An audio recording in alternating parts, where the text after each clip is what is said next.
This is my thesis exhibition, and I will go through a couple of the pieces more detailed. And you'll see the horizon line being a reoccurring theme. I do a lot with the concept of above and below. This is a skyscape that I had sanded into, erased, abraded to where I was actually wearing through the paper, giving a sense of erosion. This is a seascape with a star field embossed in a graphite powder that was all over. So the piece really looks black, but it reflects the light. And then I also did some small sculptures that I worked with. I would create them in Boston, then bring them back here on breaks, and fill these vessels with seawater and let the seawater evaporate so you'd have the patina of time and place.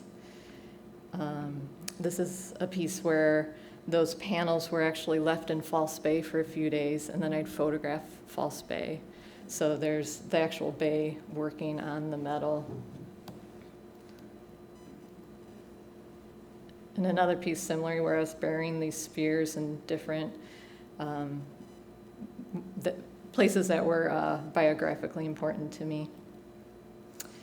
And then I moved back to the island, and I had a solo exhibition at a gallery in Boston a year later, so I was able to come back and be here in the place that I wanted to really create. I realized I needed to move back here for my own personal well-being and to create my work. So it was nice to have an expanded view after living here of the thesis work, but expanded into my own studio practice here. And I will go through a detail of some of the new works. This is called Swell, False Light, False Horizon, and a rare color piece. This is taken underwater and hints at my second body of work. And another installation view. Also part of my practice since moving back to the island is I go on artist residencies, and to me, being on the island, it's kind of, for me, it's easy to get slowed down and kind of hidden away, so it gets me back out into a greater art world, and like a residency like Mass Mocha, I'm actually living and working on the grounds of a large museum. This is in eastern Massachusetts, and it's an incredible contemporary art museum if you get a chance to go. And then I have 12 colleagues for that month. And during this residency, my proposal was working with a collaboration with my professor, Barbara Bosworth, a colleague, Alyssa Minahan, and then Emily Sheffer of the Dust Collective. She has a small book publishing, she does a lot of handmade artist books. And so we did a piece together called Tide and Air, and it's a bi-coastal collaboration. I documented the sea and sky as it changed from first light in the morning to full daylight. So all of those images were taken within a half an hour of each other. So every body of work in here, the first one was Barbara Bosworth, the second one is Alyssa, and then the third is mine. It all focuses a lot on time as well. Okay, and then my final body of work that I'm going to share is what I'm currently working on. It's a body of underwater photographs that I started during the coronavirus pandemic. And I'm a longtime cold water swimmer, but it was something that I could do during lockdown, was go out into the water and be by myself, or socially distanced from a friend. And to me, that was a really emotionally difficult and confusing time. And I still don't quite have my artist statement together because I feel like I'm still kind of coming out of it. But I keep going back to this quote by Elizabeth Bishop for this body of work. It's from her poem Seascape. Heaven is not like flying or swimming, but has something to do with blackness and a strong glare.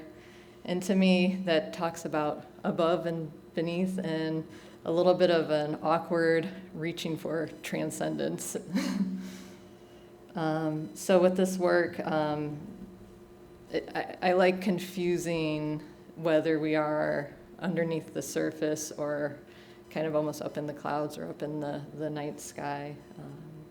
And the process is similar. Some of this is shot on film, some of it is digital. And then I export onto art paper and enhance with graphite powder. This is high intertidal. This is a diptych.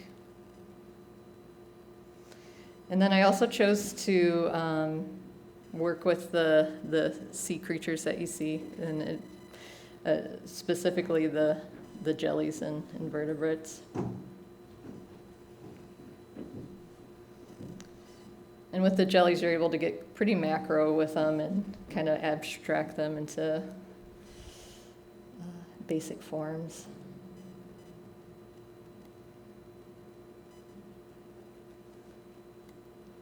And then focusing also on the fact that there's a landscape underneath as well, and the way that the beds of kelp are laid out. And I feel like these are underwater landscapes.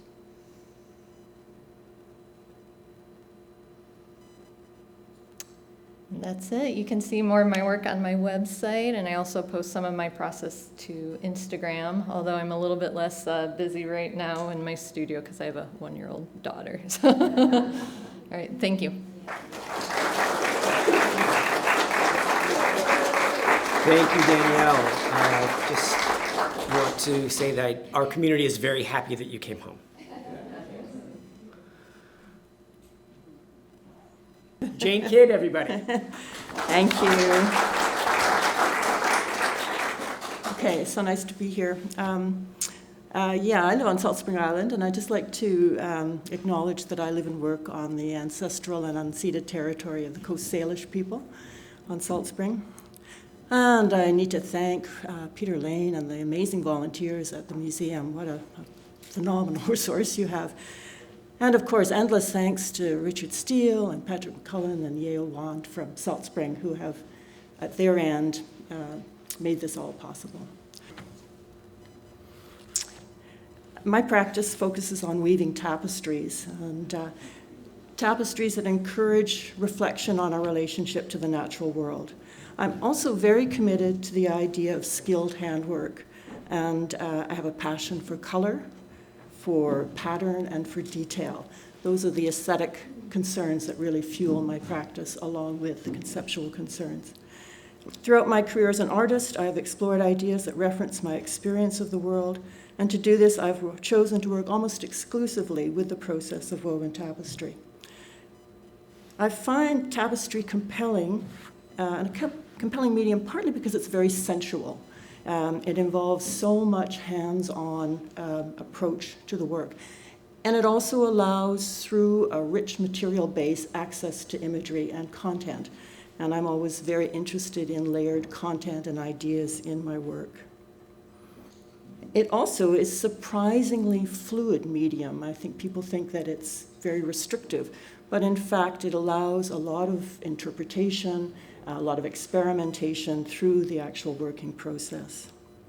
The making of tapestry is also about time, the investment of time, and the consumption of time through a process like hand weaving and other processes that are hand intensive really link the past to the present and provide in some ways a counterpoint to the very temporal nature of contemporary culture. So I think sometimes we lose track of our sense of the continuum, both past and present and future. For those of you who are not really familiar with tapestry, I'm going to just give you a quick Tapestry 101. This is my Salt Spring Island studio. I have a large 10-foot wide Shannock loom, which is actually built in Vancouver, Washington, I think. I can weave an 8-foot weaving width, which I rarely do. I usually work quite a bit smaller, but I have a lovely studio space. To develop my images, I research the ideas, and then I draw, I paint, I collage, I find found images that I collage and layer and photocopy. Sometimes I digitally manipulate the images, These ideas get drawn out full scale to a drawing that goes behind the loom. It's called the cartoon in traditional tapestry language. And this is the map or guide that I follow while I'm actually weaving. Once I've developed the idea and the cartoon, and you can see the drawings there for the two pieces in the museum, I lay out on a really big work table a whole selection of yarns. It's like a palette for me, the way a painter might mix up a palette.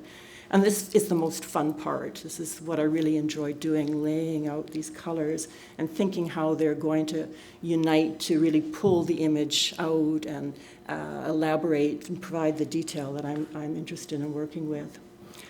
Once I've established the palette, I'll start to put yarns together. I work with very, very fine yarns so that the actual thread that I'm weaving with might be carrying 4 or 5 threads. In this way, I can create quite complex colors, as you can imagine. So if you've got 4 shades of blue and 1 of green, you're getting a really rich kind of color. And also you can change one of those to make the colors more interesting and provide more shading. You can see the cartoon here behind the loom. The little dots are rare earth magnets that hold the cartoon in place. And that acts as a guide. And the image builds up slowly in discrete color areas. There's an array of bobbins that carry the weft thread. The weft is the dominant thread that you see in the weaving. The vertical warp threads get completely covered by the weft as you're working. And you work in, I could have hundreds of those threads across the piece as I'm working. It's the simplest possible technique in terms of weaving, over 1 thread, under 1 thread.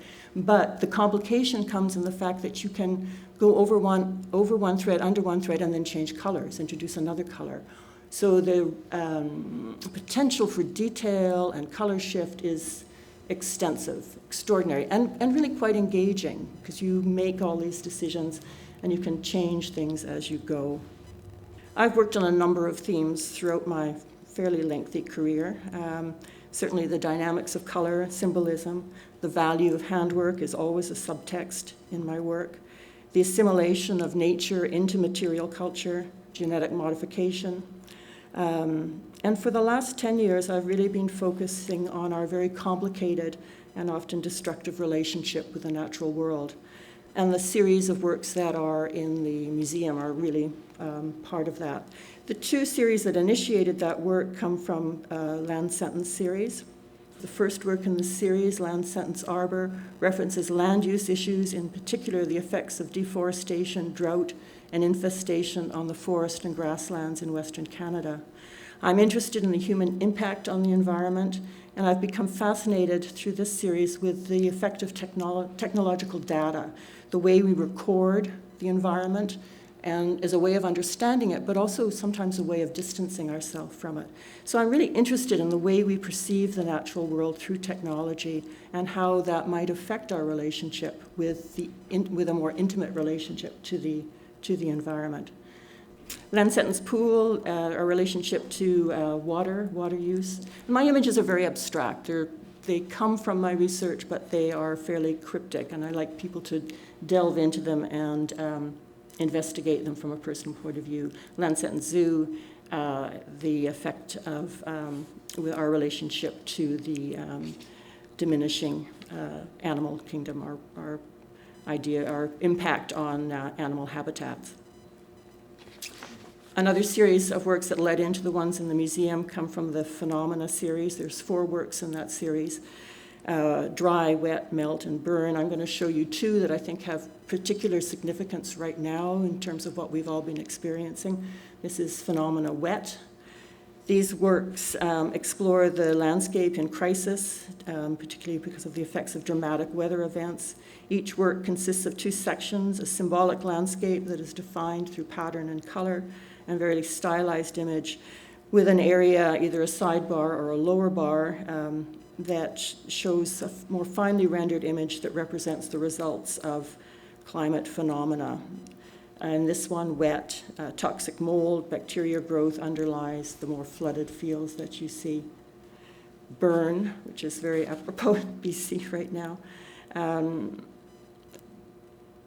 The understory ecosystem that's emerging after forest fires was once had potential for regeneration, but now we know that the fires that we've been experiencing are so intense and widespread and repetitive that growth is really restricted and is changing the forest environment forever.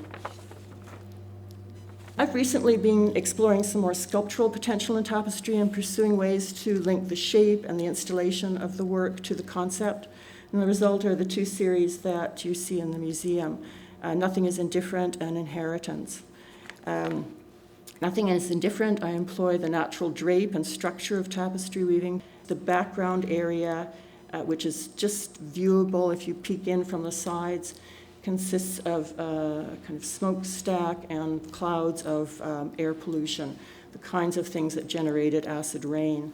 The front has stylized rain, a fish kill from a river in BC, and rusted metal, the effects of acid rain. Mantle, also in the exhibition, references the acidification of the ocean and the effects on coral and sea life. I try and interpret the imagery through pattern, emphasizing the decorative almost as a kind of embellishment for the garment. And my intent is to link the tapestry to a garment, suggesting an object that might possibly be worn, although they're not wearable. And this, I think, helps me place the human body at the center of the circumstances that are changing our natural world. The ongoing series Inheritance continues my interest in the drape and structure and sculptural possibilities of the tapestry object. Each work creates a symbolic reference to a garment fragment, either through a sleeve or a fold, a collar, or in the one with the blue strip, a baby blanket with a strip of satin at the top. They reference abused environments. We've used the natural world for patterning for a long time, but now our natural world is changing, and I wanted to reflect those changes by looking at some specifically abused environments, like the tar sands development, oil spills, the side of an open pit mine, the deforestation for palm oil production, and the droughts that are caused by changing agricultural practices. Okay. Inheritance, gown 1 and 2 are also part of that series. In this case, the garments were child-sized to try and evoke our responsibility for the future and what will we be leaving as an inheritance. I've patterned these tapestries with images derived from industrial decay, abandoned spaces, human-created surfaces like rust, rusted metal, crumbling concrete, abandoned brick, paired with natural phenomena like mold, spores, lichen, and moss. I think there's such an interesting conversation happening now between human activity and the natural world. Some of it is sympathetic, much of it is aggressive, and then there is also pushback from the natural world. And I'm interested in that dynamic and what it might mean in the future, and certainly what it might mean for our children. This is gown number 3, which isn't in the exhibition. I'm interested in the relationship or the struggle between the remnants of human activity and the regeneration and at times destructive power of the environment. I see my work as a warning of environmental disaster and a call to pay attention and recognize our complicity in environmental carelessness.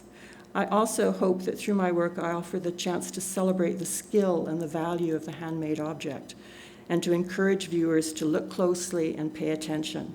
Actions that I feel have a parallel value in our relationship to the world around us. And like Danielle, I encourage you to go to my website where there's many, many more works and more information about my practice. So thank you very much.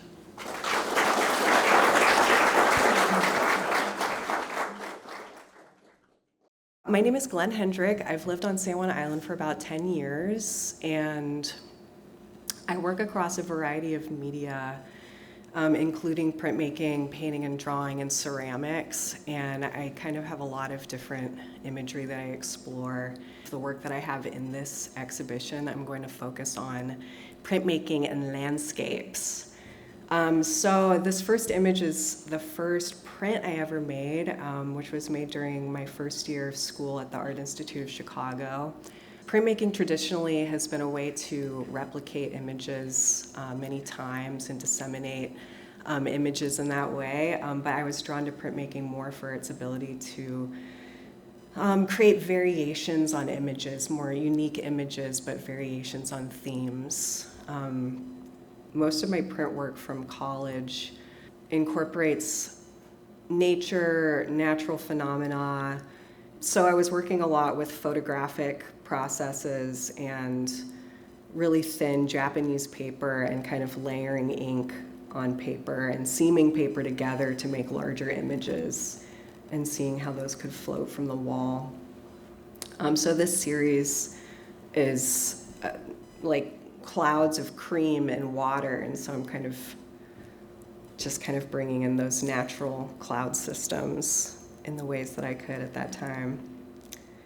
I moved to San Juan Island in 2013 to intern on a horse farm and mostly to get out of Chicago for a little while, get some nature.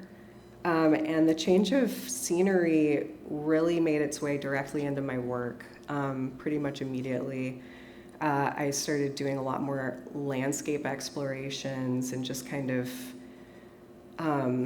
just living in this incredible environment. It's so different from the Midwestern landscape that I had been living in for most of my life, which is incredibly flat.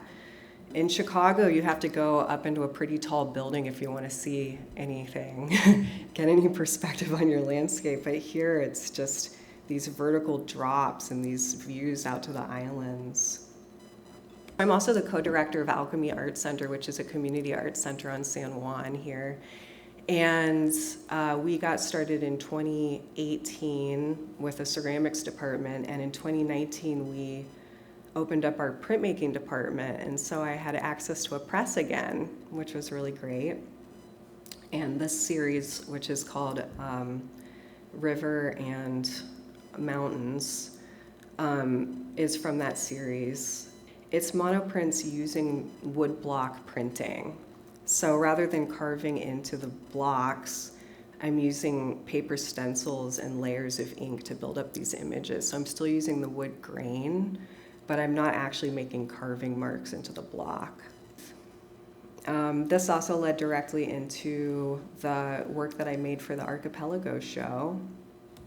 It's a direct continuation of that process. So these images are built up to get a solid color, and then often printing that block again to get a ghost print to start a new piece. I'm working on these pieces kind of several at a time and printing back and forth and ghost printing, using cut paper, stencils and collage to build up these images. So unlike a lot of printmaking, which is more it's more edition specific, it's exploring building up unique images using the process of printmaking. For me, there are these elements that remain the same, and it's kind of like the bones of the image are the same, depending on the pair or the series. It's like you can see these same sort of mountain elements or water elements. But the difference in the printing process and the layering of colors creates this effect that exists here, which is just this constant change in atmosphere that's coming through and blowing through and just changing. And just by the moment, sometimes the light and the colors are just completely different from one day to the next or one moment to the next. And it just makes me feel like those kinds of landmarks that you see in your day-to-day life, they're just so ephemeral here in the islands, and that's something that's endlessly fascinating and magical to me. Oops. Okay, so these are the last two of this series that I'm going to show. These two both have collage elements. And then shortly after that, I moved into just a more traditional monotype printing realm, which really got me back into the roots of my printmaking time. I'm kind of still exploring the same imagery, but monoprinting or monotype printing is a really fun way to make images. It's reductive and additive and really fluid and inky. It's very printy. It's very fun. You soak the paper, and the paper's like this nice thick cotton paper, and you get like this nice kind of imprint of the plate on the paper, and it's just really velvety. So these are just some more landscape-oriented prints that I was working on kind of shortly after the Salt Spring Archipelago series.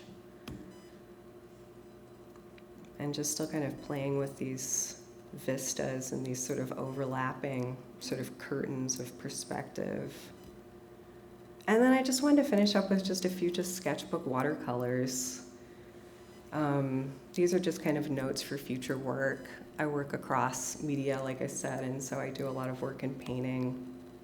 And I just wanted to mention, I am part of a group show that's up at the community theater right now, which is just across the parking lot there, and the lobby is open today during the break between these shows, and I'm part of a group show that's the Alchemy Art Center staff show, and I have some ceramic pieces in there, so if you want to see something that's wildly different from what is featured in the Archipelago show, I recommend you go take a stroll to the community theater at some point, sort of in between the two talk halves.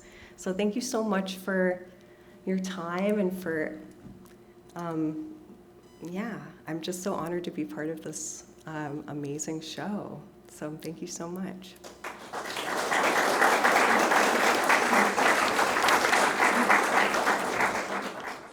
Hi everyone, I'm Joanna, and I want to echo Jane and everyone else with my thanks for Peter and the Museum of Art here, all the volunteers, all the wonderful people here. I'm being hosted by Lynn. She's opened up her home to me while I'm here, which has just been wonderful.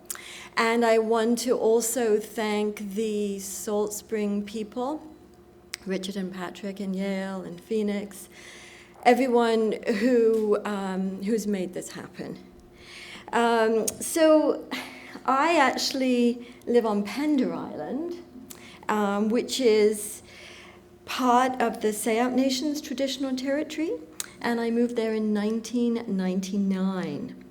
Now, Pender is a little different to Salt Spring and very different to San Juan Island. We are the second largest Gulf Island, the southern Gulf Island, but we only have 2,500 full-time people, which seems quite a lot because when I first moved there were only 800. So in the last 2 decades, a lot of things have changed on my little island. Now, when I moved to Pender, I noticed it really had a significant effect on the art that I was making. I moved from Vancouver, and the focus of my art practice changed to be centered around issues of land degradation and loss of species. And I've been exploring those ideas for the last 20 years or so. I first started making armor and copes when I was living in Vancouver, where I was trying to rewrite history to include women, because I was so tired of reading the history of art with no mention of women artists, or the history, or having to get a separate book which would say the history of women in music, because they weren't included in a history of music. So this body of work uses recycled painted, melted painted bubble wrap. I love the idea of armor, the fact that it suggests the body, that it suggests the idea of protection.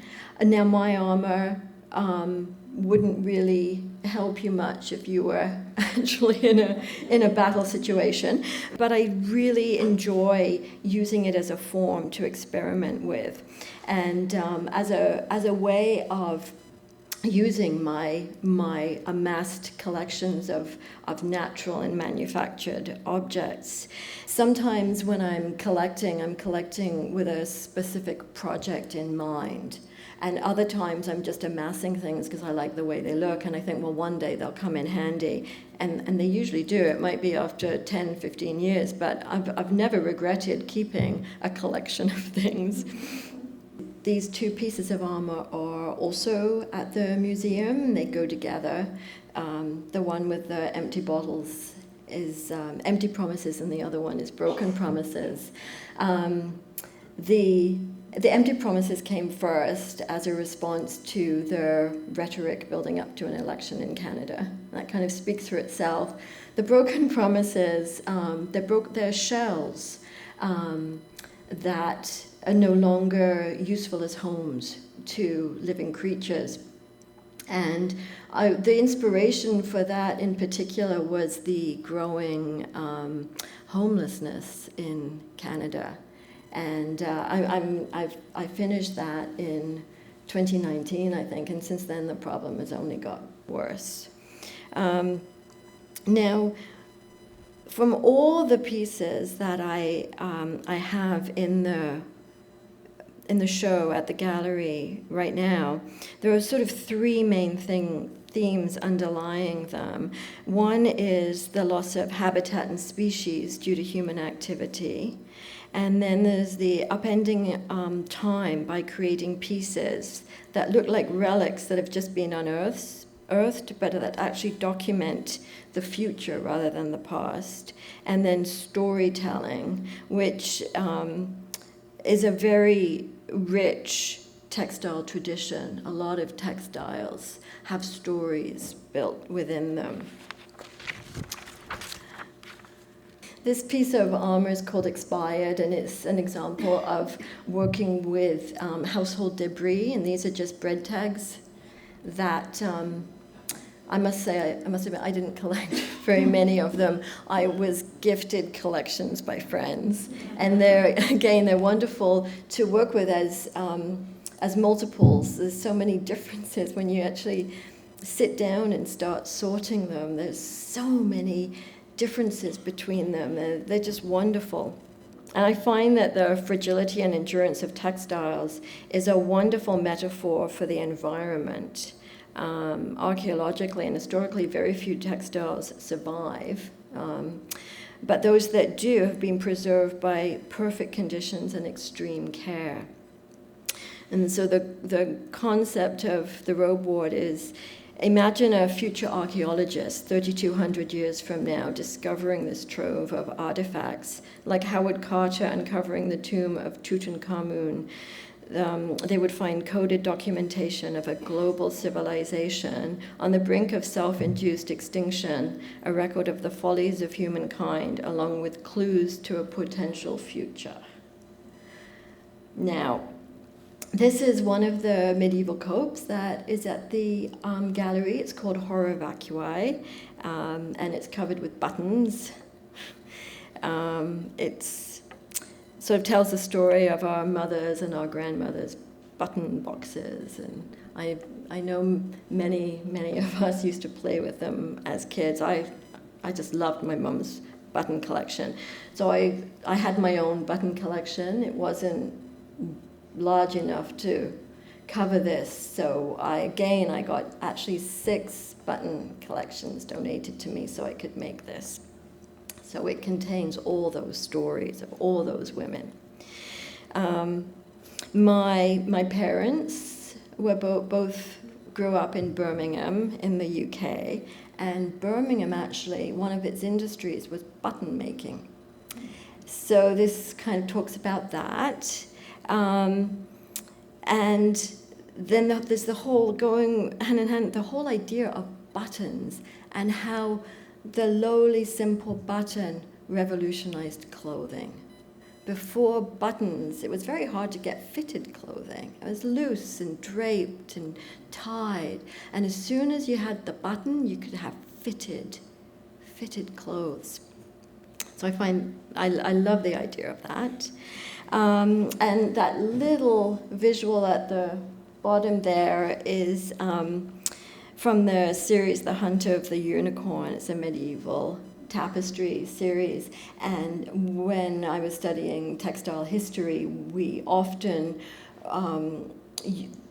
these medieval tapestries were used to illustrate a lot of points, and they really stuck in my mind. This whole idea of horror vacui, the fear of empty spaces, and with these medieval tapestries, like every piece of the tapestry was covered with images like flowers and just gorgeous. So this cope is sort of, in a very abstract way, referencing that. And then the second cope is a companion piece to horror vacui. It's called Conspicuous Consumption. And when I started making the button cope, I started looking for these oyster shells on the beaches. They had to have holes in them so I could sew them on, and they also had to have no living barnacles on them, because that would have been unconscionable to take one of those home. So it took actually quite a long time to amass these. But if you see the inset at the bottom, this is a photograph of the debris that was a result of punching out buttons from imported shells in Birmingham during the boom of that button-making industry. So those shells were shipped to the UK, brought by train to London, and like shipfuls and shipfuls of these mother-of-pearl shells. And then around the factories, these huge middens of the debris from the leftover shells. So this was inspired by that, and really just comments on how there's a real disconnect sometimes between production and the ownership of items that we don't make ourselves. There's so much waste that we are not even aware of. So that's what this piece is commenting on. Now, I also have the 8 weavings that make up a series called the Chorus. They're Morse code weavings. Each piece has its own Morse code message woven within it. They create kind of an abstracted analytical engine programmed to transform the past into the present and to translate the future into cryptic Cassandrian prophecies. So I'm really interested in nonverbal methods of communication like Morse code and semaphore, because I'm old enough to have learned semaphore when I was a brownie. And I just love these forms of communication that have fallen out of use. And Morse code especially, it just creates such beautiful patterns. Now, I had to figure out how to weave Morse code. Like I decided I wanted to weave Morse code, but I didn't know how I was going to do that. And then I found a traditional weaving pattern called Summer and Winter. And it was popular in the 1800s in Eastern Canada to weave coverlets. They were usually woven in blue and white, and one side would be more blue, and that was the winter side, and one more white, and that was the summer side. So you'd flip them according to the seasons. So the nice thing about that, the summer and winter pattern, is it's based on A blocks and B blocks. So you've got, and those blocks make up the pattern. So you've got this binary pattern that I could then translate into Morse code. So the A blocks are the dots and dashes, and the B blocks are the spaces in between. But that whole binary system also kind of refers to jacquard looms, which you had a system was put on top of a loom, and they were punch cards, and it enabled very complex patterns to be woven by just one weaver rather than a weaver and a child who used to either sit below or on top of the loom and actually pull strings to create the pattern.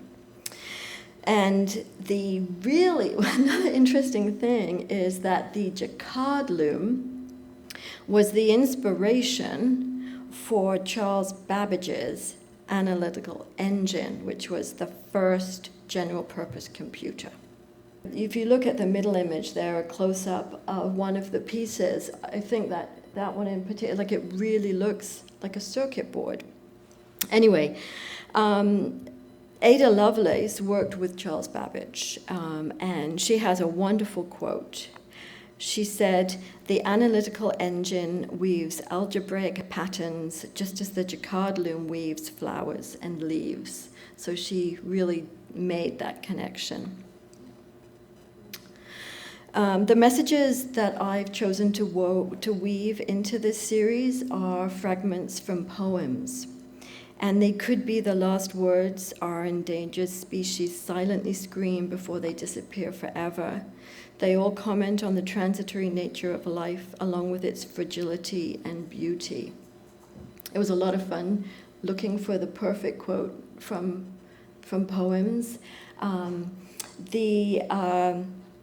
It was, and once I had decided on a particular quote, that quote actually became integral to the piece, and the colors I used and the way it was designed and set up were directly linked to the quote. I chose to, all except for the black and white one, I chose to dye all the warps and wefts with natural dyes. So that was a huge exploration for me, because not only am I really not a weaver, I can weave, but I don't weave very often. So the act of weaving was very new for me. I was going back to when I learned to weave in the 90s and rediscovering it. So I also taught myself about natural dyes and how to dye with them as well. And that was a wonderful exploration in and of itself. And it's completely changed the way I use color in all my work now. So the chorus provides a way of processing possible futures by translating Morse code from sound to visual representation. It allows us to see what we cannot hear. So that's the weavings, and I thought I would just end with talking a little bit about a new series that I'm working on that's an offshoot from the Morse code weavings. I wanted to explore Morse code more, and I was very limited with the length of the phrase that I could weave on my loom, because my loom is only about 20 inches wide, so I could only weave really short phrases. And I wanted to be able to put whole poems on pieces. So this is the first in a series of war belts, and I can put a whole poem on one of these. The inspiration, this is the first one that I made, and it was inspired by Paleolithic string skirts and by Incan quipus. And a quipu was a proto-writing, form of proto-writing, where knots were made on strings that hung from waist. And some people think it was just a form of accounting, and other people think that there was a lot more to the system than that.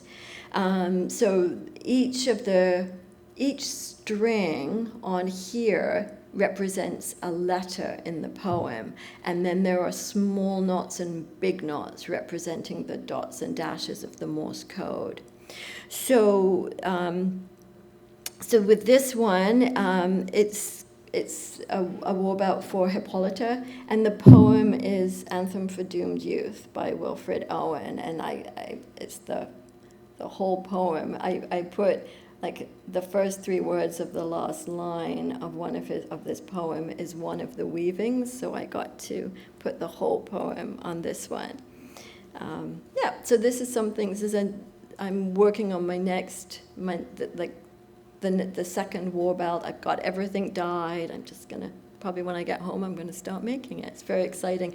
Really looking forward to exploring Morse code more and of course, using my natural dyes again. So that's it for me, and thank you.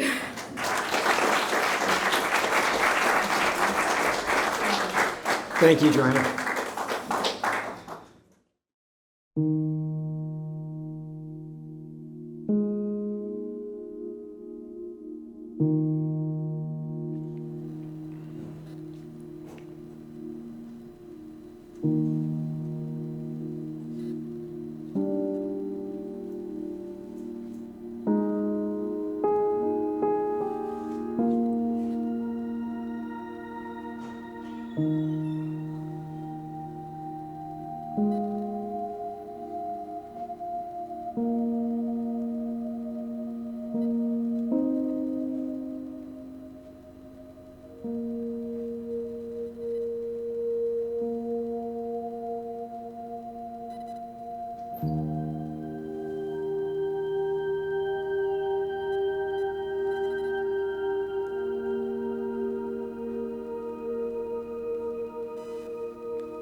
I love this. And you. This is so fun. Okay.